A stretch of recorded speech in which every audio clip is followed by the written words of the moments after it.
Alright, good morning everybody. This is Mr. McCready. I am doing something a little bit different today. So I wanted to kind of finish off our kind of series of lessons on Genghis Khan with something a little bit more fun. So I'm going to be showing you guys a battle using a video game that I recently acquired and have been playing a lot of during our time in social isolation. In order to kind of show you guys how Mongol battle tactics worked, I'm absolutely not a complete expert in this, but I have learned a decent amount through both video games and obviously from being a history teacher and learning a lot about history in college and stuff like that. So what we're going to be doing is using the video game Mount and Blade Bannerlord, and I'm going to be playing as the Kuzites, which are the kind of fantasy equivalent of the Mongols in this setting. And I'm going to be playing against the Vlandians, which are kind of the fantasy equivalent of Western Europe. It's all very loose in this game, but functionally these are steppe people, nomadic people who live by horse, and these are kind of settled agriculturalists in the West. Army-wise, I've given myself mostly ranged cavalry with a little bit of melee cavalry, and I've given the enemy mostly infantry with some ranged infantry and melee cavalry and support, but no horse archers. I've also given them a slightly larger army size compared to my army size, and this is very typical for the sorts of matchups that the Mongols would often get themselves into. Not necessarily fighting Western Europeans, but in general fighting, this nomadic group of people fighting against a sedentary or, stationary group of people who practice agriculture. And very often, the Mongols were outnumbered by their enemies, but they used the fact that they were all on horseback and had that sort of mobility to their advantage. And I'm going to show you kind of how that would go. Couple of disclaimers. My computer is not the most powerful computer in the world, so you might see a little bit of lag. I apologize for that. And I'm also not the best player of this video game in the world, so I might go down. We'll see. But regardless, this should be a bit of a showcase of how the Mongol army was able to be so dominant for so long against its enemies. So without further ado, let's jump straight in.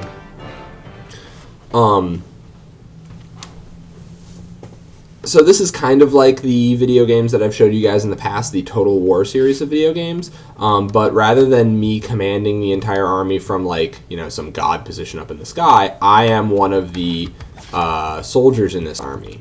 So there is our enemy off in the distance. You can see them kind of forming up. This is my army. This is very typical for what a Mongol army would look like. Literally everybody is on horseback. Some of them have melee weapons as their primary, but the majority, as you guys can see over here, are using bow and arrow. So I'm going to just tell everyone to follow me, and we're going to get this pain train started.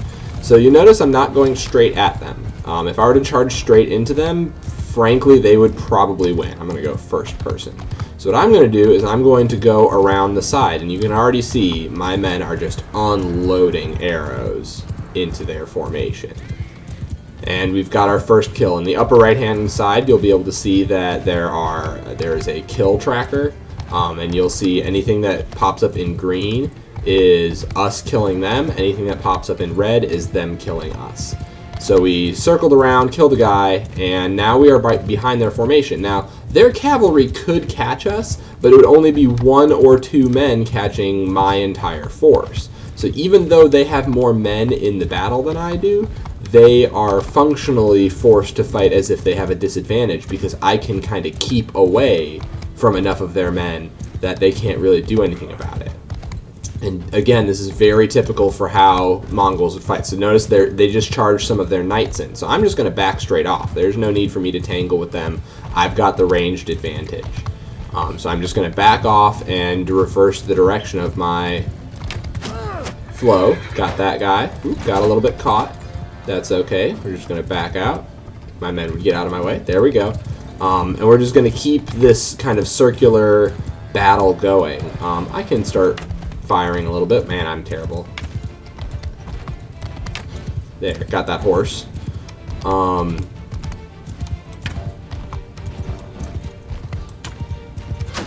There, that was a shield. Oop, hit another horse.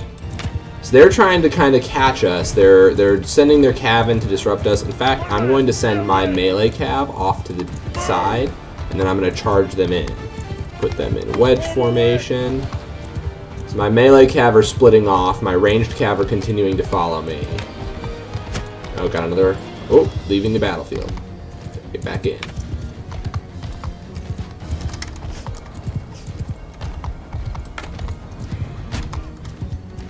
They're trying to catch us. Alright, melee cav is in a good position. I'm going to have them charge and just get totally stuck in. So they're charging in now. And their infantry, because they've been stuck chasing us and us surrounding them this whole time, is a little bit out of position, doesn't exactly have the status that they would need to really resist our charge all that well.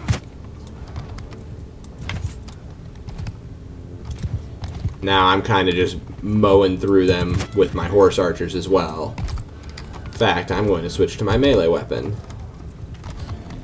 Put my horse archers off to the side for a minute, let them just kind of shoot while I get mixed up with the melee cav. So now their formation is all over the place. They don't have anybody locked together. They don't have any of their...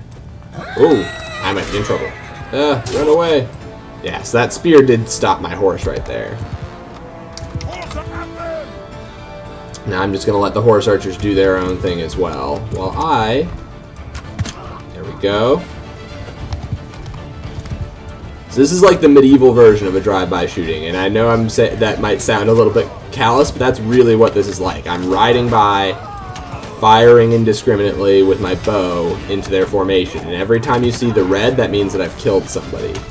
And now, some of these men are starting to run away. They're realizing, like, oh crap, we're getting destroyed here, and we need to run away. And this is very typical for how Mongol tactics work. You skirmish around, circle them, fire arrows into them, weaken them, soften them up. You know, not every arrow is necessarily going to be a kill shot like what I'm doing right now because I'm such a boss.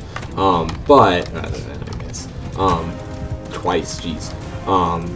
But each arrow is going to, demoralize the enemy, slowly hurt them, and you can see, like, now we're chasing down their routing troops. And this is very much, again, like I said, how the Mongols operate. You use superior mobility to fight, small chunks of their army at a time. You saw their knights would charge in, I'd fight them and then back off. And then once you have them kind of outnumbered and weakened, then you charge in, and they can't necessarily resist that many horsemen all at the same time.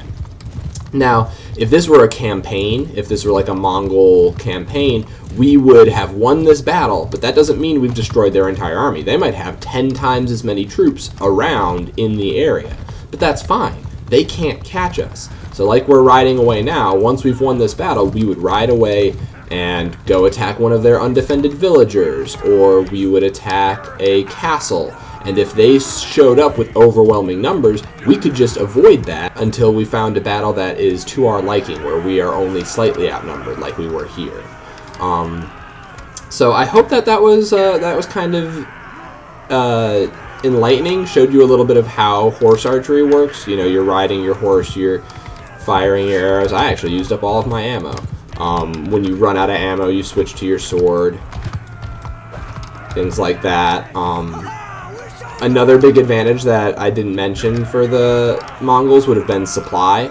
Because all of their men are on horse like this, they can spread out as they're marching through enemy territory, and each man can hunt for himself, raid for himself if you're gonna steal from the local populace to feed your army. And that means they don't have to have slow baggage trains. So again, their armies were just lightning fast compared to their enemies. So I'll end it there. I hope you guys enjoyed that. I'll post some questions in the assignment on Google Classroom, and yeah, hopefully that was enjoyable. So yeah, my army lost 20 men, not insignificant. That's not a small number out of 100 to lose, but compare that to the enemy lost 126 men. Like, they got utterly destroyed to our 20 men lost. Most of the men who got lost on my side were the Lancers. The melee cav are the ones who are going to be more likely to get, stuck and caught and get killed. Only a few of our horse archers died, though. So that went pretty well.